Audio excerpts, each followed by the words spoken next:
I'm Will Noonan, and you're listening to Tom Clark's Main Event. This is Daddy Show. Step off.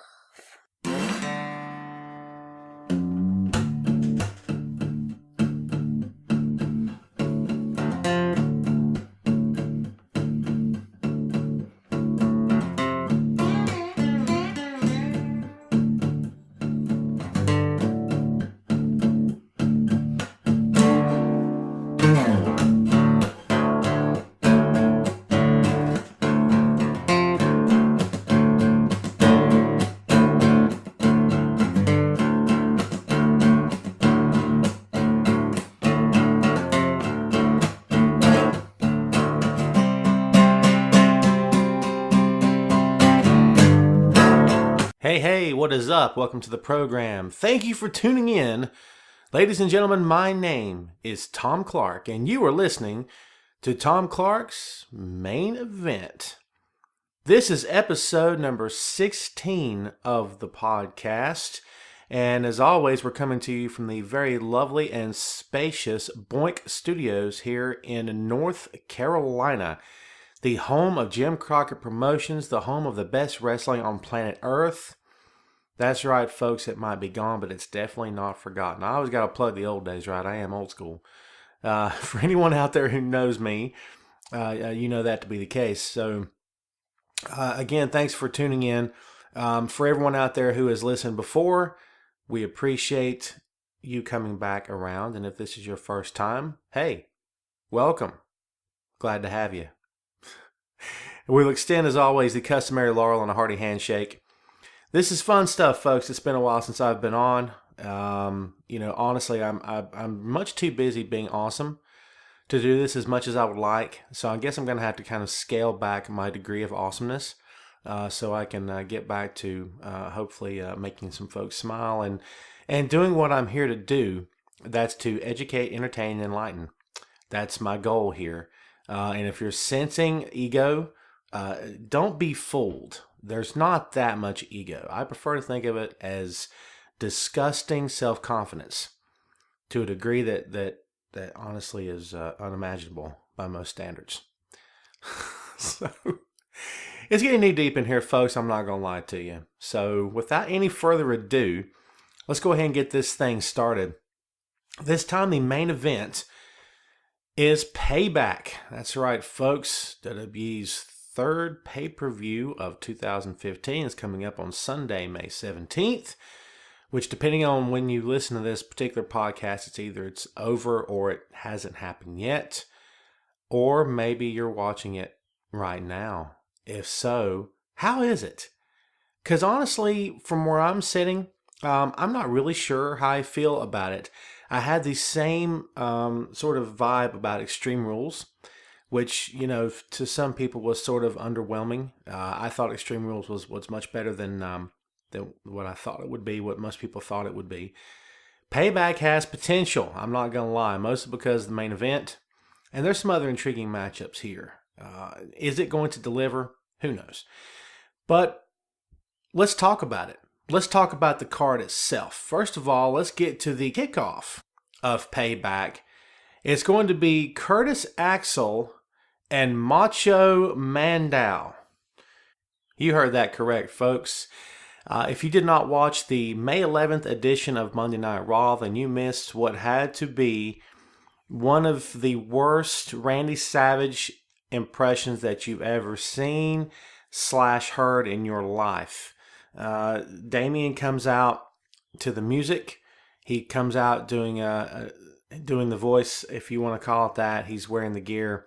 He gets up. He's doing the finger point in the air and spinning around. And there's a moment between he and Axel where Axel's still running the Axelmania thing, and they shake, and it's the Mega Powers are united, and the Ascension come out, and it's basically just a rib on the whole idea of the Ascension being Road Warrior ripoffs, which, yes, of course, they absolutely are.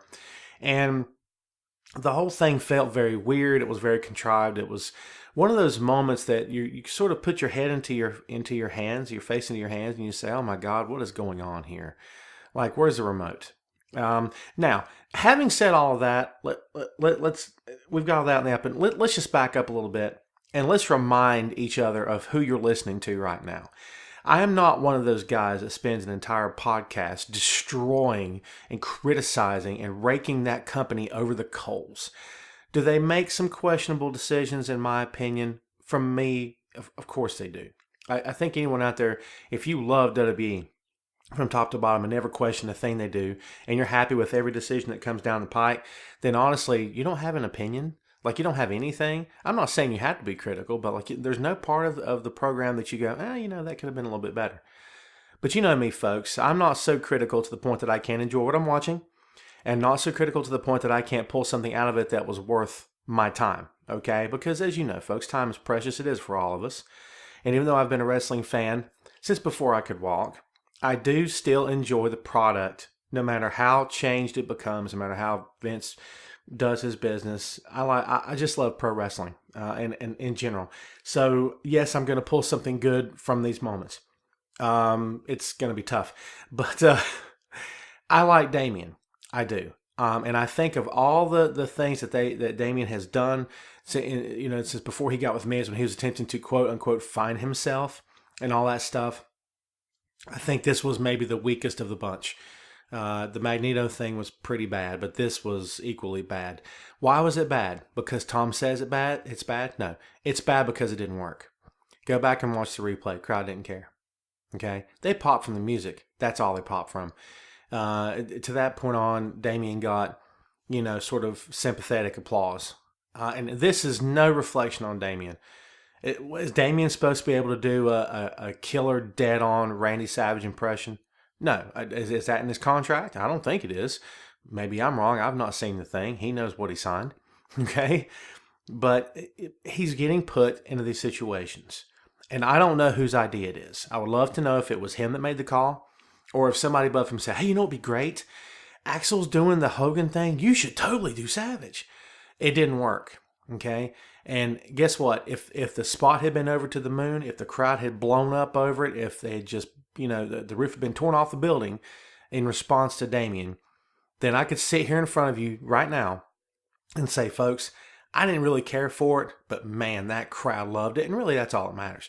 The crowd didn't care for it. Okay? And again, they like Damien, but they want to see Damien used in the right way. This is not it. Axel's going nowhere fast. They put a red t-shirt on with the Hulk Hogan logo. And I'm thinking, your dad is Mr. Perfect Kurt Hennig. Okay? That's enough of a legacy right there to take you far, or at least be the backdrop for where you want to go. But they give you Hogan? Like, I'm so confused. And then the Ascension comes out essentially poking fun at themselves and saying, how dare you rip somebody off and this, that, and the other. As far as this match is concerned, getting back to Payback, which is why we're here, of course. As far as this match is concerned, here's a shocker. I think the match is going to be fine. Okay? I'm not saying it's going to be, Flair versus Steamboat fine, or Rock and Roll Express versus Midnight Express fine, which is a more appropriate comparison here. I'm not saying that's the case, but I think all four guys are going to do just a fine job. I don't see there being a problem at all. I mean, I'm serious. I think the match itself will be fine. I don't know if it's going to be like, oh my God, it stole the show, but all four guys can go in the ring. I like Damien. I like Axel. The Ascension are a good team. Individually, I don't know if, how I feel about each guy, but as a team, they're pretty polished. So I think this match will be fine. It's the gimmicks that are in it. It's almost like a gimmick battle royal to me at this point. So as far as who I see going over, you got to pick Axel and Macho Mandow. Oy vey, folks, is all I can say to that one. So we're going to move on here. Let's get to another tag team match that's going to be taking place. The Tag Team Endurance Test is what WWE.com refers to it as, but that's a nice way of saying it's a 2 out of 3 falls match. The New Day. New Day? You like that, right? You're doing it, aren't you? You're waiting for them to do it so you can say sucks at the end. I get it. By the way, if you've not seen the photos on WWE.com of New Day for the Payback pay-per-view, you got to see it. Kofi's got the biggest, goofiest look on his face. So does Woods. Who would have known just a month earlier from here that the New Day were going to get over? Did you see that coming? No, you didn't. Don't even lie. Okay, you can work anyone you want to. You can't work me. Okay, we're friends here. We're compatriots. We're brothers in arms and sisters in arms in our love of professional wrestling. But you can't work me. No one thought the New Day was going to work. No one thought it was going to get over. I'll be honest with you. I thought it was dead in the water.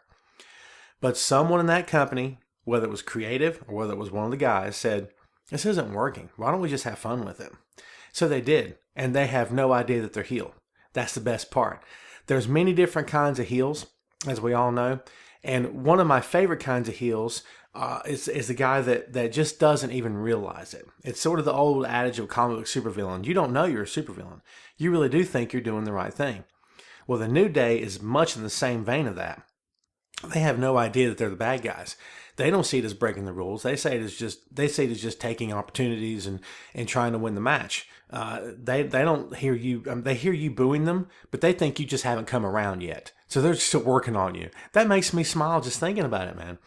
They think that with enough time and enough patience, enough leadership on their end, they can bring you around to their cause, which is, hey, put a smile on that face. Let's turn that frown upside down. Okay, it's fun. It works. When you're dealt, you're given crap to work with. It's up to you as a talent. You can either continue to work with that crap, okay, and just stink up the place, or you can take that crap and make something good out of it, make something edible out of it. You know what I'm saying? Enough of the crap sandwich. Let's try to make something good out of this. Well, they're doing it. It's working. And fans are still booing them. But guess what? It's fun now. They're no longer booing them because they hate them. They may still hate them. But they're getting booed now also because, all right, you guys got me. God, all right, fine, I'll boo you. So they're playing the game, okay? 2015, pro wrestling's not what it used to be. We're all very aware of this. As far as clear-cut, heel and baby face and good, bad, right, wrong, good and evil and all that stuff. I mean, it's still there, of course. It's the foundation of the business. But in this company, in this era, in this very moment, fans want to be part of the show. Okay, they all do. Everyone does, and they want to feel like that they're having an impact. So they're going to boo who they want to boo. They're going to cheer who they want to cheer. If it's not fashionable to cheer somebody, they'll boo them. And it's sort of the same idea with New Day. Okay, and so this is what you get in 2015 in Vince McMahon's company. These are the kind of heels that you have now. It's no longer the Arn Anderson heel where this guy's he's Stone Cold Killer. You know what I'm saying? He'll do whatever he has to do. He has no passion, no sympathy for anyone. All he cares about is getting in the ring and dissecting his opponent.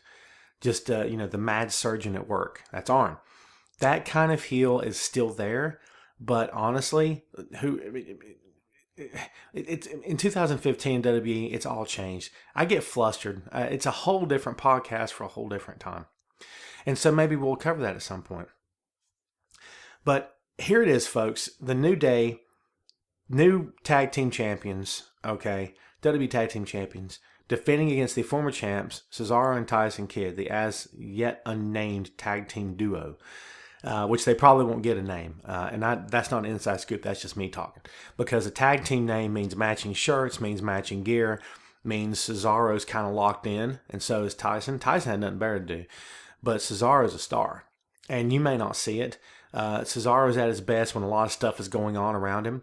But you put him out there by himself cutting promos, put him out there by himself chasing a belt. Honestly, fan interest just begins to wane. Let's just be honest about it. It's not an insult. It's nothing personal. That's just reality for him right now. Will he eventually get to the point that he can stay on his own? I hope so. I really do. I think it's possible.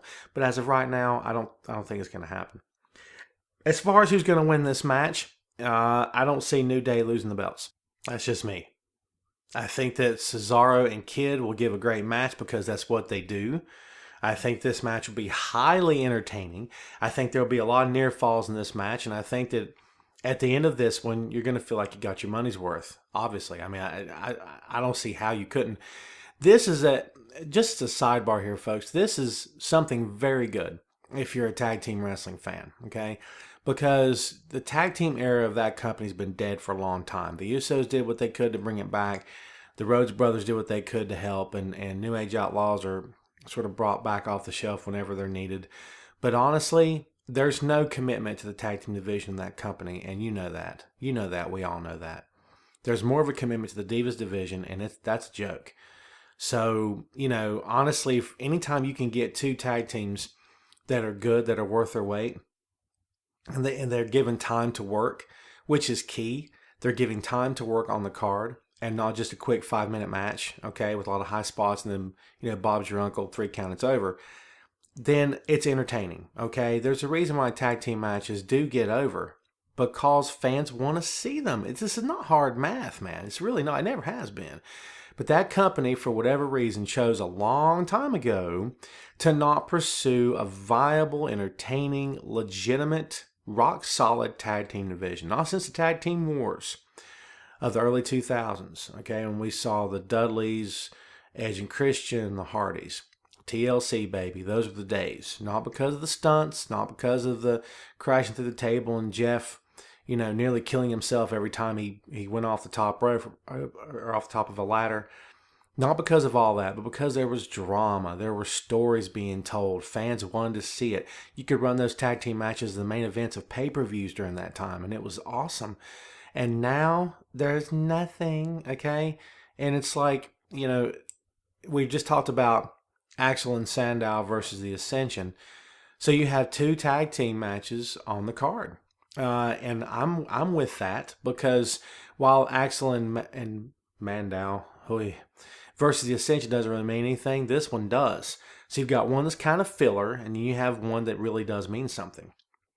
But again, I don't see the New Day losing the titles at this point. The Usos will be back eventually, and when they do, that'll be a nice third team to throw into the mix, and one more team who could be Mandow and Axel. That could be a nice 4-team division, because let's be honest about it. Curtis and Damian are going to be a fine tag team. Okay? Notice I didn't say that they were going to be Ricky Steamboat, Jay Youngblood. I didn't say that, but I said they were going to be a fine tag team. I don't see any issue with these guys getting over, even in someone else's gimmicks, because they're good in the ring. They're talented. They're gonna be just fine, man. So I don't see that being a problem whatsoever. So when the Usos back in the mix, be a nice 4-tag team division, nice 4-team division. Everything's going to be fine with that. I didn't say it was going to be stellar. I said it was hopefully going to be okay. All right? Fingers crossed. Wow, my enthusiasm just knows no bounds, does it? I can't help it, man. I just can't help it. It's hard to have confidence in that company when it comes to tag team division. But anyway, New Day goes over in this one. And honestly, this is a feud that's going to keep going for a while, because the entertainment value on the side of the New Day is just off the charts.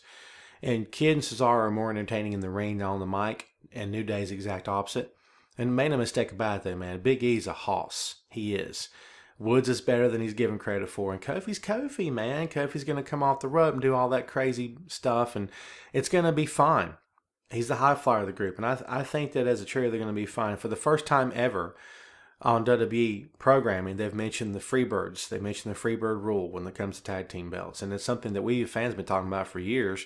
And suddenly, out of the blue, that company wakes up and says, "Hey, wait a minute, it's the Freebird rule. What do you know about that?" And then they're talking about it. Hello? We've been talking about it, well, basically since the Freebirds were together, okay? But, none of that really matters, because now the company said it, now it means something. That's not bitterness talking. Calm down, relax. I'm not bitter. Just, I get upset sometimes, but again, folks, I see New Day going over in this one. Moving on now here, folks, to the rest of the card. We come to, I had to take a breath on this one. Dolph Ziggler versus Sheamus. Okay.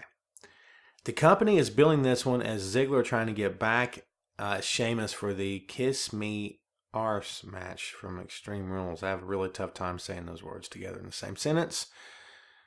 Okay, so here's why I have a problem with this. Number one, this is going to be a good match. Yep. It is. There's no sarcasm here. You know me, right? You know my sarcasm. This is not my sarcasm. This is going to be a good match. This is going to be entertaining. Dolph's going to get in there and bounce around and kill himself like he always does. Sheamus is going to get in there, and he's going to be brutish and ominous and brawl like he always does. That's what these guys do. This match is about two guys doing what they do in the same ring at the same time.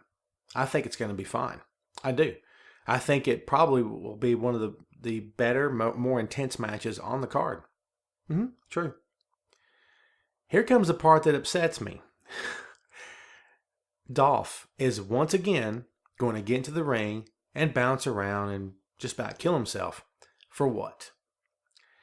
There's my issue, folks. And I know it's it's the same old song. We all know the lyrics. It's been repeated a bunch. And if for any of you out there who follow my own personal blog, and I'll go ahead and plug that right now, tomclarkbr.wix.com/blog. And no, I've not bought the domain name that I want yet because number one, I'm lazy, and number two, I'm cheap.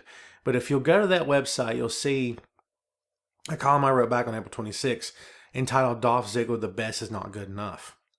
And it's the truth. Because no matter how good Dolph is, it's never going to be enough. It won't be enough for him. It won't be enough for fans. It won't be enough really for anyone. He has such potential. We've seen the potential realized, okay? But they pull back. I mean, it's kind of like, you find something, it's working for you, it's the best thing ever, okay? And then nothing really happens with it. Like you get your dream job, it's what you've always wanted, okay? You spent your whole life trying to get to this point. Then you get in, it's like, whatever. To me, it's a lot of the same feeling I get when I think about Dolph Ziggler. He can do it. He's proven he can do it. He can do it on a very high level. And on any given night, he's the best guy on the card. But at the end of the day, it just doesn't feel right anymore because we know the company's not going to support him. So Dolph could come out and completely dominate Sheamus. Beat him from pillar to post, as the saying goes. Completely dominate him. Rip that goofy beard off his face and make him look ridiculous. And crush him and pin him with a boot to the chest. And stand there and do a Chris Jericho and pose and say, "Come on, baby." And pin Sheamus with a 1, 2, 3. It wouldn't make a difference. Because we all know when this match is over, Dolph's going to go right back to doing what he did during this match. And that's fly around the ring, nearly kill himself, entertain, sell like crazy, take hard bumps, do everything he needs to do. And then Monday night, he's going to do the exact same thing. He'll do the same thing on main event. He'll do the same thing on SmackDown. He'll do the same thing on the next pay-per-view. Wash, rinse, repeat. Wash, rinse, repeat. It's the same song over and over and over again. It's a good song. It's a good song, okay? But it's the same song over and over and over again, okay? It's on a loop. You love it. You sing along. After the 12th time, you still love the song, but you're kind of waiting for something else to happen, okay? It's not going to happen. How's that for deep, dark foreboding and foreshadowing for you? Very ominous, isn't it? I told you before I'm not very negative, but I know what I know and I see what I see. So maybe we should all let this stuff about Ziggler go and just focus on what's important. And that's him getting in the ring and entertaining you, making you smile, making you go, "Oh my God, did you see that?" And you know that he's probably,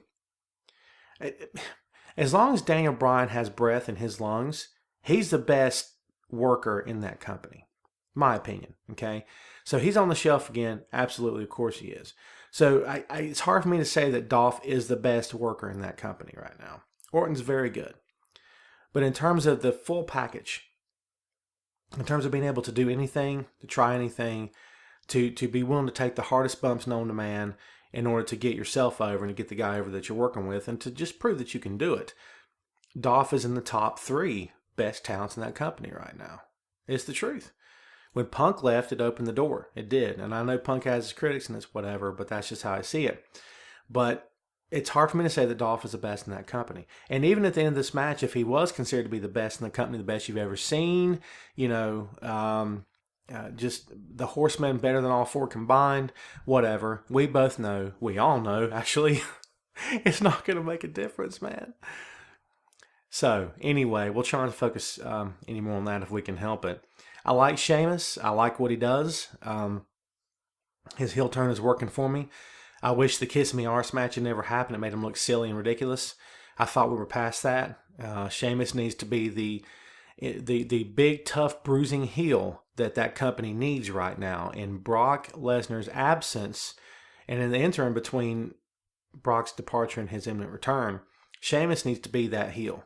He needs to be that monster heel that doesn't back down. He'll eat you for breakfast, man. And he was until Extreme Rules happened, and then a couple of different things since then. I'm like, dude. He comes out and does commentary on Raw, and he's got the same street clothes on he's had when he was face. You know, he's got the little hat and he's got the vest, and I'm thinking, wow, really? Why can't he come out in his full gear? Why can't he come out in something else? You know what I'm saying? It's almost like, well, look, guys, he's the same dude. We just cut his hair for him. To me, that's not cool. I mean, if you're going to make a gimmick change, you're going to make a character change, let's just do the whole thing, man, from top to bottom. I'm not saying he has to start wearing black and drive a motorcycle to the ring or something. But I'm just saying, let's go the whole nine and just really make it evident that this guy's really made a change, not only in the business, but his life. He's looking at things from a whole different perspective now. But I do like Sheamus. I like what he does, and I think that this match is probably going to be the most intense, probably the hardest work match on the card, to be honest with you. Who do I see going over?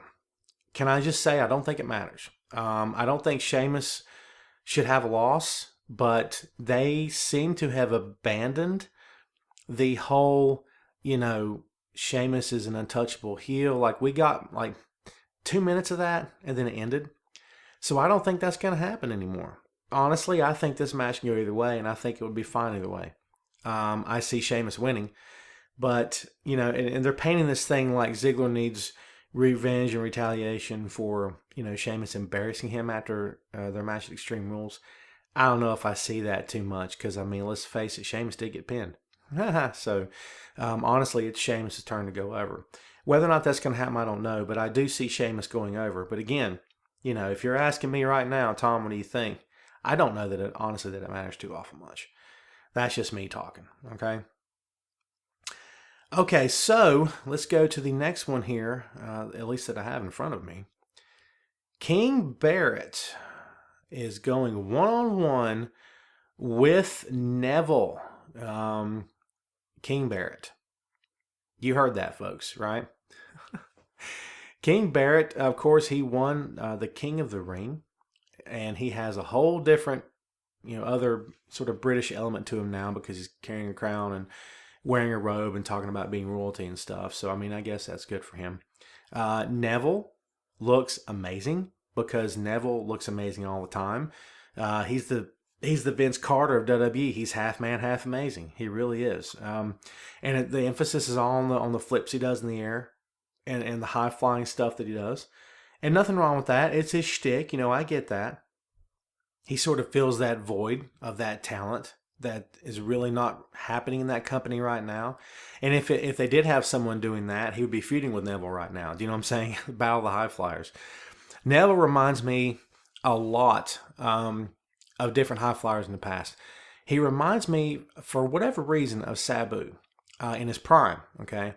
And to me, by the way, wouldn't that be an epic dream match? A Sabu in his prime versus Neville right now. That'd be some amazing stuff, man.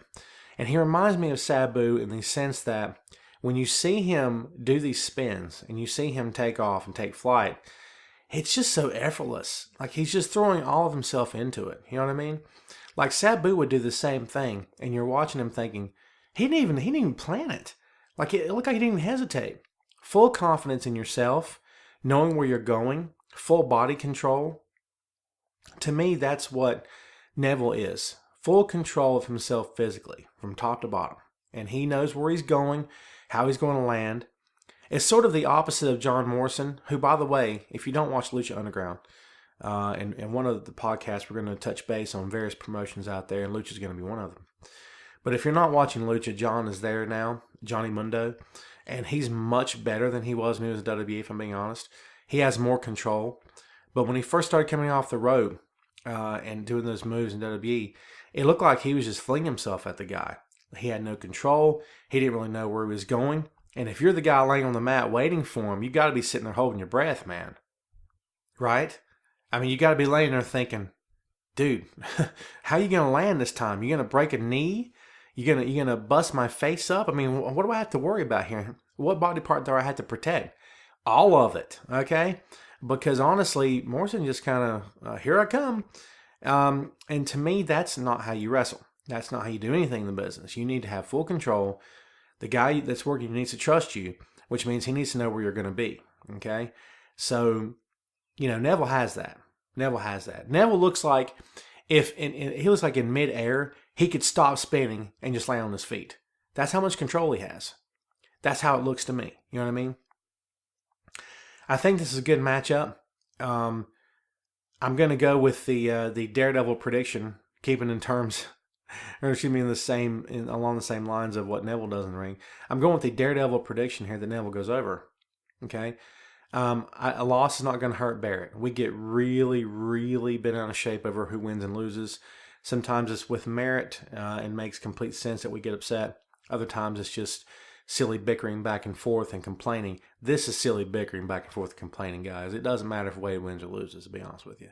Why? Because again, like Sheamus, he was supposed to be this great heel, and he still is, but he can lose a match, and it's not going to ruin his career. Imagine the pop at Payback, okay? And speaking of the pop that Neville gets, he stepped in the ring with John Cena on May 11th, and he showed what he could do. Now, did Cena carry him? Absolutely not. Cena gets a lot of credit for carrying guys. Don't smile at that. It's the truth. If you've never listened to any podcasts from anyone other than me, first off, thanks. I appreciate it. You're making me smile. You made my day. I love you. I really do. But anyway, there's other people out there, and there's other opinions, and there's different guys who actually do support John from inside and out. They think he's one of the greatest that company's seen in terms of being able to carry the ball and run with it and all this. And, he gets credit for carrying guys. He didn't carry Neville when they wrestled on May 11th on Monday Night Raw. That didn't happen. Okay. Neville can hold his own against anybody. But when you hold your own against the face of the company, that's a statement. That's a statement by Neville. That's a statement by John saying, I'm good with this. That's a statement by that company saying, hey, look what we got. He flies around and stuff. I would like to tell you it's a lot deeper than that. I really don't think it is.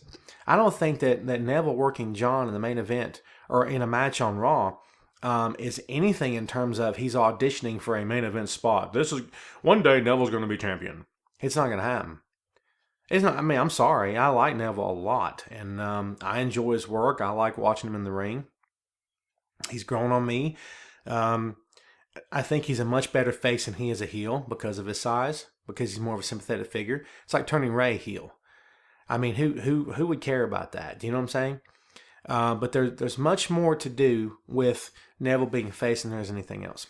And I think that him beating Wade would be a nice feather in his cap and would go a long way to prove some of the people wrong who say that all WWE is doing is bringing up NXT guys and embarrassing them or making them look foolish. Sami Zayn came up, worked a great match with John, and gets hurt and ends up, he kicked out of the FU, by the way. I'm sorry, the AA, or whatever other move that, he kicked out of the fireman's carry. Okay. Jeez, what am I, stupid? Told you I'm an old school wrestling fan. I know a fireman's carry when I see one. Okay. It's the high angle fireman's carry. That make you feel better? I'm not going to rag on John. Everyone calm down. I'm not going to do that stuff. I could, but I'm not going to. I'm going to be good. I'll behave for you. Okay. But Zayn kicks out of the AA, and he looks good against John. Neville does the exact same thing. The match gets interrupted, which you could always make the case that, he could have won. But now we go to the pay-per-view. King Barrett against Neville. I think Neville's going to pull it out. And I think he'll get an unexpected finisher. I don't think the Red Arrow will be the finish. I think he'll get an unexpected 3 count, maybe roll Wade up or whatever it takes, and then slide out of the ring and run up the ramp, try to get away from him. That's how I see it. And I think Neville's going to look good. I think Wade's going to look good. I think the match will be fun. This will not be intense in the terms of, it's ground and pound like Sheamus and Ziggler is probably going to be. This is going to be fun. I'm looking forward to this. This might steal the show, if I'm being honest with you. Because of Neville. I like Barrett a lot. Don't misunderstand me here. I think Barrett has, we're talking about Ziggler's potential. Barrett has huge potential. He did from the day they walked in the company. There's something different about him. His height, his look, he's got a dark personality about him. He's suave, but he's sinister at the same time. He is a Bond villain. I mean, from top to, I wrote that column a couple years ago. He's a Bond villain. He always has been. And is the company using him the right way? It's debatable. Some of you are shaking your head no and saying, no, they're not. You know, they stink at what they do. Okay, if you want to say that. But I still think it's debatable. But I think that Wade has a tremendous upside to him that I think we've only just scratched the surface of. We've seen him do things. We've seen him be bad. We've seen him sort of be good, I guess. But Wade was born to be a heel. Neville's better as a babyface. Wade is much better as a heel. Okay? And that's the bottom line. That's the way it needs to stay. Wade should always stay heel. Ricky Steamboat should never turn heel. And whoever decided along the course of his career that, listen, let's never turn you heel, well, maybe it was Ricky himself, brilliant. Because it never should have happened. Thank God it didn't. You know what I mean? We're still lamenting Stone Cold's heel turn in WWE as well. We should. I don't care how entertained the guy was with Kurt Angle and all that stuff. It was still one of the goofiest times I've ever seen, and just, you know, hands down, one of the worst in terms of, wow, you're wasting your biggest star. Like, you surround him with all these other guys, and Kurt Angle's one of the best of all time. I get that, but like, you're wasting him. You know what I'm saying? So some guys are more suited to be one or the other. Wade's much better as a heel. This match is going to be good. I don't know about if it's going to be great, but I think it's going to be very fun. I am looking forward to seeing it. Okay. Now we're talking about your boy John Cena, so let's get right down to it here. John Cena in an I Quit match. WWE is referring to this as the next chapter of their historic United States Championship rivalry. Historic. It's not exactly Magnum TA versus Nikita Koloff historic. Let's get that straight. Okay. Magnum was sort of the hero without having to tell you he was the hero. Okay. Yeah. And Nikita had heat just by showing up. Didn't have to bully a woman or anything else. I'm just throwing it out there. I told you I'm old school, right? I can't help that. I'm not against this. I've not been the biggest fan of how it's played out because I don't know if that company knows what they're going to do with Rusev. I think they're just putting him out there because he's big and he's strong and he's mean, he's nasty, and people want to hate him. And to me, I don't know if that's enough. I mean, you know, it's either, you know, make something with it or don't. Do you know what I'm saying? I hand something to you, do something with it. Or just give it back to me. It's sort of the same idea for me with Rusev. And I keep using the word potential. I'm driving you crazy. I got it. But potential to be the top heel. Rusev has that. He's not a top heel right now. Seth is. Does he have the potential to be the top heel? Absolutely. But you're not going to get over on John. Because the one thing you're not going to do is break him. Okay, and everybody's tried. I'd love to see someone break John. Legit. I'd love to see someone break John and him take a month off to film a movie somewhere. I mean, legitimately break him. Okay? I mean, Daniel Bryan beat him at SummerSlam. Right? 2013. And John took time off to heal up from surgery and to get better. Right? That wasn't John getting broken. That was John having to go out for surgery. Period. But I want to see something like that. You talk about spotlight. You talk about the rub that we all like to say that word. You talk about the rub that would give Rusev. Holy God in heaven, would it do it? I mean, for Rusev to break Cena and then Cena to take a month off. Now, WWE can't afford for him to take a month off. He's their top money maker. Okay? And no matter how you slice it, ratings are not the same when John's not on the air. I mean, you know, you don't draw as many people when he's not advertised, when he's not on the card. I'm not making this stuff up. Go do your research. You know where to look. I mean, it's just John's still their top guy. They can put the main title wherever they want to put it on, but John needs to be there. Okay? Love him, hate him, being different. It really doesn't matter to me. I'm just stating facts.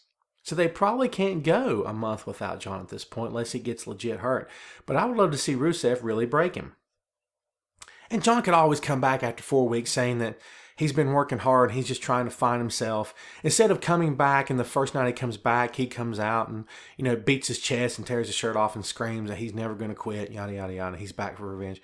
Blah, whatever. Heard it all, seen it all, done it all. Who cares? I'd like to see John get took out for 4 weeks and then come back and just be like indifferent to it. Be interviewed backstage and say, John, welcome back. We didn't even know you were here. Yeah, I don't even know what I'm doing anymore. I don't even know what I'm doing here. I feel like I got nothing left. And just, you talk about drama and intrigue to his character. Here's an idea. Play with the character. I know it's an unheard of concept. It's something that WWE doesn't want to talk about. We can't tamper with it. We can't change it. It's just not going to happen, folks. It just can't happen anymore. And I got it. I understand why they don't want to, but make me care. I don't care about John. I haven't cared about John in a long time because I know the end result. Okay? Brock's the only guy to break him. And here's something else that would help Rusev, actually. Brock did the best he could to destroy Cena. He beat him. He beat the snot out of him, and John came right back next Monday Night on Raw. Here I am. I'm okay now. I'm okay. See? And everything was fine. Okay? But have Rusev put him out. Because then you could put over on commentary all day long, twice on Sunday. Rusev did what Brock Lesnar couldn't do. He put John out. Okay? Can you imagine the rub that would give Rusev? Dude, it would be amazing. New United States champion, hates America, comes out with the American flag on Raw and just, doesn't have to desecrate it. I mean, we did have to apologize to the Soviet Union for doing what we did to their flag. Oh, God forbid. But if you do something to the United States flag, it doesn't make a difference to anybody, right? It's in all the news. Go watch the news. I'm not a politician, and I don't do current events, but, go Google. You know what I'm talking about, right? Don't do it right now. Keep listening to me. And if you're going to do it, keep listening to me, then you can go do it. And you can see what I'm talking about. Go look. You'll see. But I think it's the right time for that to happen. And at least a form of it. Pro wrestling has always been sort of a snapshot of what's going on in the real world around you. So why not do that? Why not have Rusev come out and completely disrespect like he always does? And then make it very clear no one's left. No one's left. If Captain America can't beat the Red Skull, who could? You know what I mean? And they've thrown some Avengers at Rusev too. But if Captain America can't beat him, it's not going to happen. Okay? You talk about putting Rusev on a high. That would be amazing. I'm going to post a column here in a couple of days. It's going to be all about Rusev. You should totally check it out. BleachReport.com. Just saying. But this match has a potential to end that way. It has a potential to do something very big for Rusev. Now, do I think it's going to happen? Nope. Sure don't. But I do think, and this column is coming, as I said, this is going to be the main focus of that column, actually. I think that Rusev has a great chance to win because of Lana. And I know what you're saying, but Lana gets in the way, Tom. What are you thinking? That's not what I'm saying. I think that, this is an I Quit match. John's never lost an I Quit match. We get that. Okay? John losing an I Quit match. I mean, wow. I mean, I can't even imagine. That's big. That's big. You know what I mean? That's John Cena losing an I Quit match is akin to John Cena, wearing all black and nothing else. No logos. It's never going to happen. You know what I mean? But it could happen here. And here's how it could happen. We all know that Lana is going to be split up from Rusev eventually. So she went from being, a Russian and a communist that hated the United States and blasted us for all she was worth. And we booed her for it incessantly. We just booed her off the planet. And all of a sudden we love her. Well, there's a reason why people love her. She's nude online. Okay? Let's just call it for what it is. She's posed nude online before she got to WWE. She's doing photo shoots now, and it's like, and she wears tight skirts. Has nothing to do with her as a talent. Has nothing to do with what she brings to the ring. She brings nothing.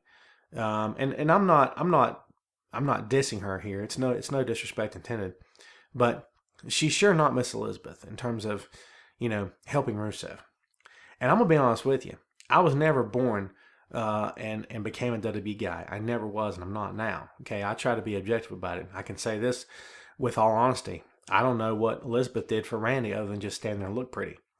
She was a sympathetic figure. They could throw her around and make you feel bad and boo the heel doing it, which to me was always cheap heat. It's kind of like beating up JR. I don't need to see that. You're gonna make me boo the heel that did it to him because he threw him around. Well, what kind of heat is that? You want to impress me? Go out in the ring and get it done. Whatever. But to me, it was kind of the same deal. Is that we have to get this heel over. What can we do? Oh, let's have him throw around Miss Elizabeth. and or menace her, or get in her face and yell at her, or curse at her, or something. Lana's sort of the same deal. She doesn't do anything. Give me a diva/manager that does something. Sensational Sherry, man. Best of all time. By far, bar none. I don't care what anyone says. Best of all time. Medusa was good. There's been others around down the line that have been good. Sherry was the best. Because she got her guy over. It wasn't about looking pretty all the time. It wasn't about, oh, I have to go pose nude, I have to do photo shoot. No. She got the guy over. That was her job. Look, Sherry, here's this dude. Get him over. Okay, got it. Worked with him. Got him over. Lana's not doing that for Rusev. Okay? Rusev will get over as a heel now even more because he's bullying Lana. And she's not going to do anything but stand there and take it. But here's how it plays into Payback, in my opinion. John's never said, I quit. Right? But if Rusev gets a hold of Lana and in some way keeps John at his distance, keeps him at bay, like either on the floor, in the ring, or in some capacity, maybe even handcuffs John to the rope while he grabs Lana and he's threatening to physically hurt her, and then tells John, say I quit. I force you to say I quit. John's forced to say I quit because why? John's Captain America and he's always going to do the right thing. To me, that would be a great way to end this match, honestly. Because John can save face. We know how important it is for John to save face. And look good. We got it. By the way, people give Roman crap about that. Let's just call it for what it is. John has to look good all the time.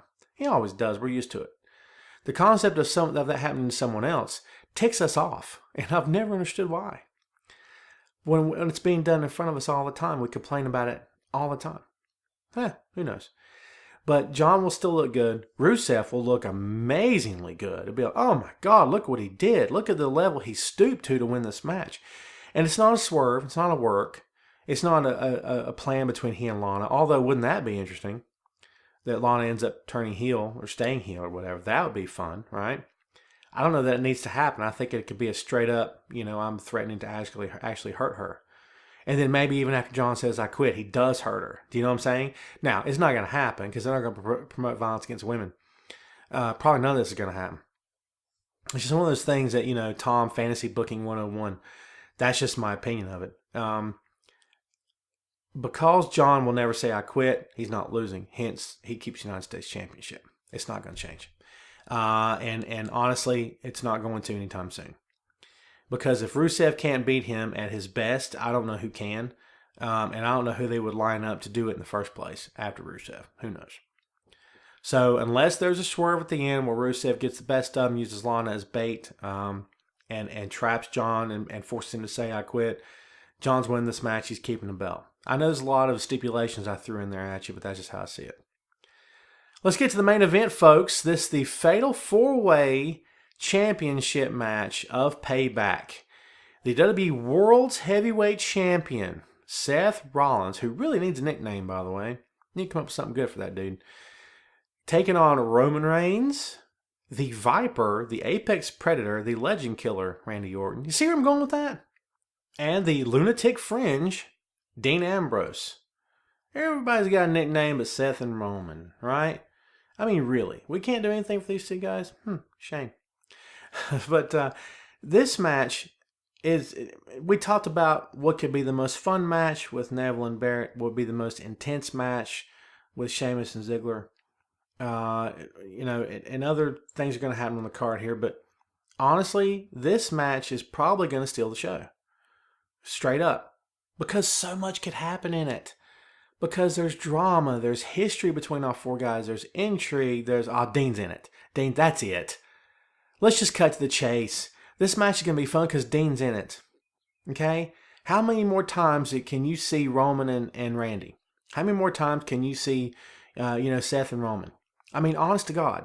And no disrespect intended among these three guys. They're very, very good at what they do. Dean is the wild card, the dark horse of the match. He's the one that nobody expects to win the belt. Okay? He just sort of back off in the corner in his leather jacket and that crazy look in his eyes. But he's going to be the fun part of this match, man, because that's what he does.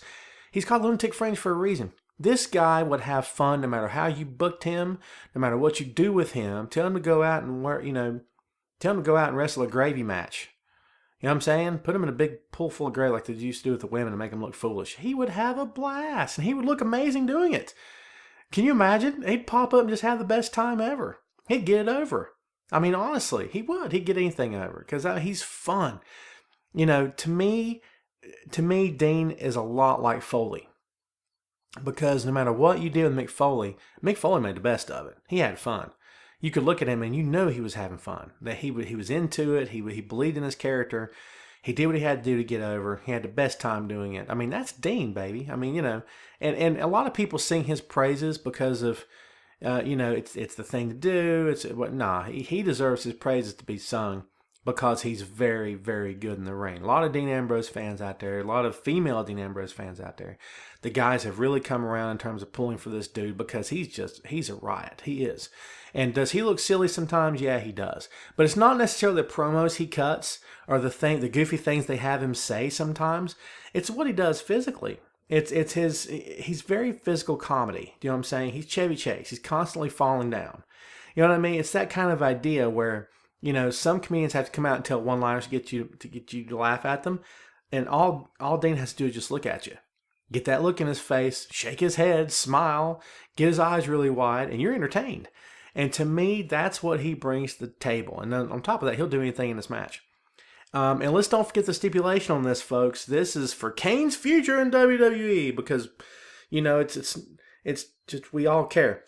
I love Kane. I've always loved me some Kane. He would go down as one of the best big men in the history of that company, bar none. He's in great shape right now. He always has been. He's in great shape right now. To be older in his career, he looks so good.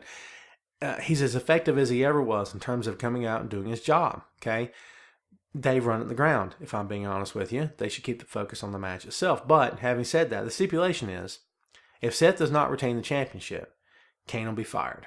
Okay, it's up to him as director of operations for WWE to ensure that Seth Rollins keeps championship belt. It's kind of what Kane's been doing since the moment Seth even was named number one contender with the Money in the Bank briefcase. Okay, honestly, where do you see this falling out at? Who do you think is going over? I don't think Seth's losing the belt. Here's what I think. I think one of two things is going to happen here. One is Seth retains and all is well in authority land, which is I'm sure most people believe is going to happen. That is until, of course, they turn on Kane anyway, which I think they're going to do, regardless of whether or not Seth wins or loses. I just see it coming, okay? Then it would be Kane versus Seth. Kane. Honestly, here's my call on this. They're trying to keep Seth busy until Brock comes back. They want Seth to be put over as the big heel that he is, make you hate him more than you ever hated him in your life, and he's smarmy and he's cocky and he's overconfident and he's being protected in their words, and they're doing everything they can do to make you despise him. Then Brock comes back and destroys him. Maybe not takes the title, but just gets that back into play and make you say, oh my God, thank God Brock's back, and you blow the roof off the building, and it's monstrous. Not just because of who Brock is, but because of the work being done by Seth and that company to put Seth over right now. So I think they're just trying to keep him busy. I think that after this, Kane will be gone from the authority either way. He'll start feuding with Seth for the championship. Just my take. But that's one way it could go down. But the other way is Dean wins the belt. Now I know what you're saying. Tom, you're being ridiculous. Now you're just blowing smoke and you're just being all goofy silly. Hear me out. On my aforementioned personal blog, tomclarkbr.wix.com/blog. Thank you very much for checking it out. I appreciate your patronage. I wrote recently that Dean Ambrose winning the championship at Payback is a crazy proposition. And it is. It's the craziest thing you've ever heard. Why? Because they've not proven they're with Dean in terms of a main event spotlight at this point. How many times have they actually, went down that road with Dean? I mean, he and Seth main evented pay-per-view, and it looked like maybe they were going to go with it, and then they just sort of didn't do anything else with him, because that's what they do as a company. They'll tease you with it, and from a distance, it looks like they're saying, well, let's see how it plays out. Let's see how the crowd likes it. But, and you're sitting back going, no, I liked it, I want more. And then nothing ever happens because of it. Dean's never using that spot again. And that's what kind of what happened to Ambrose here. He was kind of used there, and then nothing happened. This, that, and the other. So now he's right back where he was before. So yes, that's the crazy part of that proposition. But also, the other part of that, of course, is that he was just kind of thrown in at the last minute. The heat was between Roman and Randy and Seth, and then Dean's kind of just, oh, hey, what's up? I'm going to do this too. This will be fun. And as we said before, Dean is fun. He will be the fun element of this match. But, him winning the title, is it a pipe dream for a lot of people? I think they could have a blast with him, man. I really do. And I think it'd be entertaining. And I think that there's so much that they could do with Dean Ambrose as champion. And I don't care how much they build up Seth and how little they've built up Dean. Doesn't make a difference to me. You talk about keeping Seth busy. It was written and published on May 7th. And it's called Dean Ambrose, The Crazy Proposition. And it's just how I see it, man. But anyway, that's how I see this match going down. Either Seth retains or Dean perhaps gets the championship. I don't see Randy getting it back right now. Roman is going to be your champion eventually. It's not going to happen right now. I don't know if I would even have it happen in 2014. Excuse me, 2015. Didn't happen in 2014 either, did it? Huh? For all you people out there that just hate this guy from one side to the other and think he's a complete waste of time, you got your wish. He didn't win. You know what I'm saying? He didn't win the title at WrestleMania. So, I mean, is he over more now than he was then? I believe he is. Is he better in the ring? I believe he is. Is he better on the mic? It's debatable, but I think that he's cut some really nice promos since then. I think that Roman's come a heck of a long way, and I think, yes, he will be your WWE World Heavyweight Champion at some point. I don't see it happening right now. But imagine the fun they could have. Imagine the incredible fun they could have with Dean as WWE World Heavyweight Champion. I think that would be such an awesome thing to have. When CM Punk won the championship that year in Chicago, 2011, and just blew the roof off the building, and the summer of Punk really kicked into full swing, and he was the hottest commodity in the business, right? He goes home, and he throws the title into his refrigerator and takes a photo of it and puts it on Twitter. Remember that? I honestly think that they could run the same shtick with Dean, except Dean loses the belt on the bus. You know what I'm saying? Like, they're in some major city, and you can see him going from one bus terminal to the other saying, listen, it's a big belt. It's black. It's got a big W on the front of it. I left it in a bag. Anyone know where it's at? Or even maybe at the airport, but something where it's like, what I'd love about that is that the wrestling purists, which I consider myself a wrestling purist, but those guys that refuse to have any fun, you know what I'm saying, would be so ticked off by that. Oh, how could they do that? It's disrespecting the championship. To me, it'd be the most fun, I think, probably you could have watching that show, because honestly, Dean is Dean, and everything he does is gold. To me, they could have a ton of fun with that right there. Whether or not they'll do it, it's probably not going to happen. And if it was going to happen for Dean, maybe it's not meant to happen right now. But I do think it'd be a very cool thing to happen, because it just changes it up, man. It doesn't go the predictable route.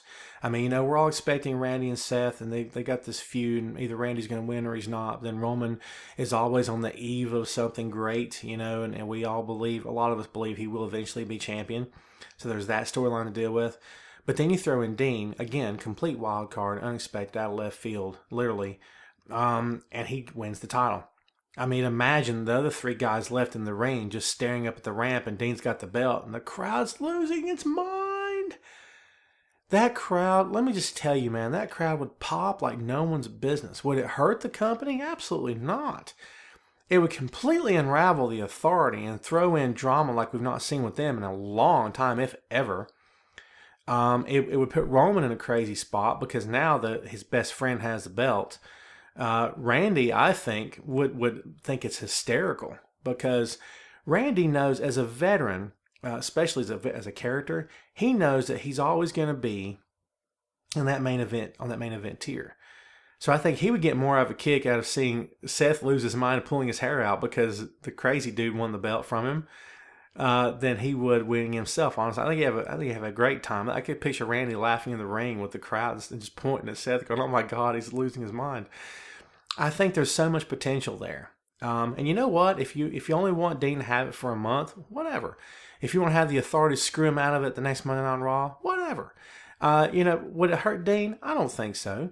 Dean is a lot like Bray Wyatt, in my opinion, in terms of he doesn't necessarily need a title to get over. He's great the way he is. His character's A+. And, honestly, I don't think he needs a championship to survive.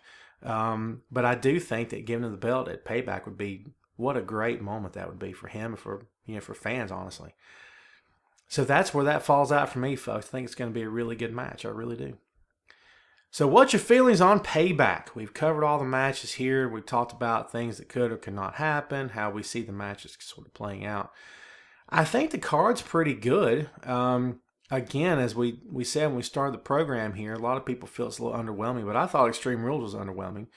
And Extreme Rules ended up being a little bit better than I thought it would be. So, I think there's potential here to have a really good night in that company, and we'll just see how it plays out. If you want to discuss it and debate it, I am on Twitter at TomClarkBR. You can always email me at Yahoo at TomClarkBR, yahoo.com. I'm on Facebook. Don't bother checking me out there. I'm pretty boring there. All I do is just post columns. You can see my work on Bleacher Report, on the highly esteemed Camel Clutch blog, and occasionally on WhatCulture.com. I'm going to plug my own personal blog here again, of course. It is tomclarkbr.wix.com/blog. And one day, I promise you, I will buy my own domain name once I can get over being lazy and being cheap at the same time. It's a big struggle, folks. It's a burden to carry, but it's my burden. So, listen, love you guys. Thanks for tuning in. I do appreciate it. Please stay tuned. The podcast will be back up and running with another episode as soon as I can get one done. As I said before, I'm just so busy being awesome, and now I'm in it up to my neck. But it's my cross to bear. So that's it for me, guys. I'm out. Watch Payback this weekend on WWE Network. Enjoy it. Hopefully it'll be a good event, and we'll come back and talk more about it when it's over. And we'll see you next time on Tom Clark's Main Event.